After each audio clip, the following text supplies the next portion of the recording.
S, ಈ ಬಗ್ಗೆ ಮಾತನಾಡೋದಕ್ಕೆ ನಮ್ಮ ಜೊತೆಗೆ ಶಾಸಕರಾದ ರಾಜು ಕಾಗೆ ಅವರೇ ನಮ್ಮ ಜೊತೆ ಸಂಪರ್ಕದಲ್ಲಿದ್ದಾರೆ. ಸರ್ ನಮಸ್ತೆ.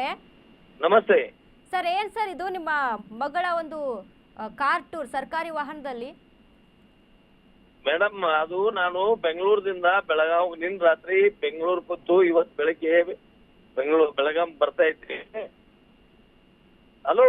ಹಾ ಸರ್, ಹೇಳಿ, ಕೇಳಿಸ್ತಾ ಇದೆ, ಹೇಳಿ ಸರ್.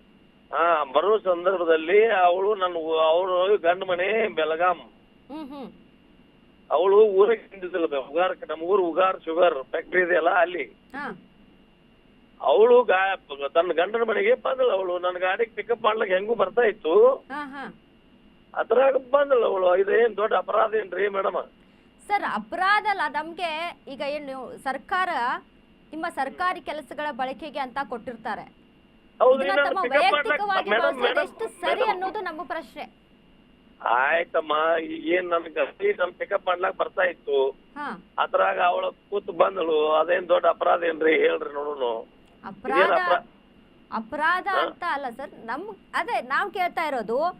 ಈಗ ಸರ್ಕಾರಿ ಕೆಲ್ಸಕ್ಕಂತ ಕೊಟ್ಟಂತ ವಾಹನ ಇರ್ಲಿ, ಬೇರೆ ಒಂದು ವಾಹನದಲ್ಲಿ ಬರ್ಬೋದಿತ್ತೇನೋ? ಇಲ್ಲ ಮೇಡಮ್, ಅದು ನಾನು ನನ್ನ ಜೀವನದಲ್ಲಿ ಇಂತ ಎಂದೂ ಸರ್ಕಾರದ ವಿರುದ್ಧ ಆಗಲಿ ಅಥವಾ ನನ್ನ ಇದುವರೆಗೆ ಎಂದೂ ನಾನು ಸರ್ಕಾರಿ ವಾಹನವನ್ನ ಎಂದೂ ನನ್ನ ಫ್ಯಾಮಿಲಿ ಅವರಿಗೆ ನನಗಾಗ್ಲಿ ನಾನು ಬಳಸ್ಕೊಳ್ಲಿಕ್ಕೆ ಕೊಟ್ಟಿಲ್ಲ.